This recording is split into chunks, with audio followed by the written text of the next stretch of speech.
আমাকে আমি ওর প্রথম ফোনটা ধরে বলছি, যাক বাবা আমাকে বাঁচাইছিস, একদম জাস্ট এটাই বলছে। ও বলছে আমি তোকে বাঁচাইনি, আমি নিজেও বাঁচছি।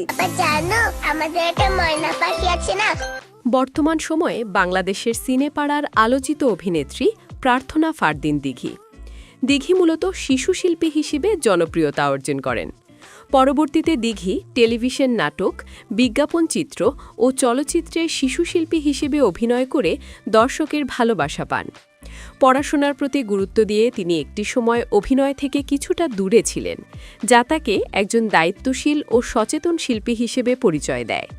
সময়ের সঙ্গে সঙ্গে তিনি নিজেকে পরিণত করে আবারও অভিনয় ও মডেলিংয়ে সক্রিয় হন। জেনে অবাক হবেন যে প্রার্থনা ফারদিন দিঘির ছোটবেলার বান্ধবী জাইমা রহমান। হ্যাঁ প্রিয় দর্শক, ঠিকই শুনেছেন। সম্প্রতি এক সাক্ষাৎকারে জাইমা রহমান সম্পর্কে কি বলেছেন দিঘি, চলুন জেনে নেওয়া যাক। তারেক রহমানের মেয়ে জাইমা রহমান। হ্যাঁ প্রিয় দর্শক, জাইমা রহমান দীর্ঘকাল দেশের বাইরে অবস্থান করেছিলেন। সম্প্রতি তিনি দেশে ফিরেছেন তার বাবা তারেক রহমানের সাথে। আর দেশে ফিরেই যেন সব আলোচনার কেন্দ্রে জায়গা করে নিয়েছেন।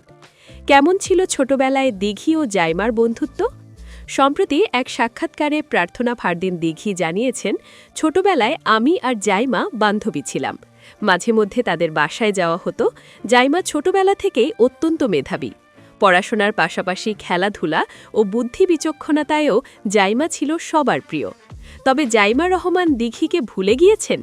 সে প্রশ্নের জবাবে দিঘি জানিয়েছেন, সেটি জানি না। জাইমা ভুলে যেতেও পারেন।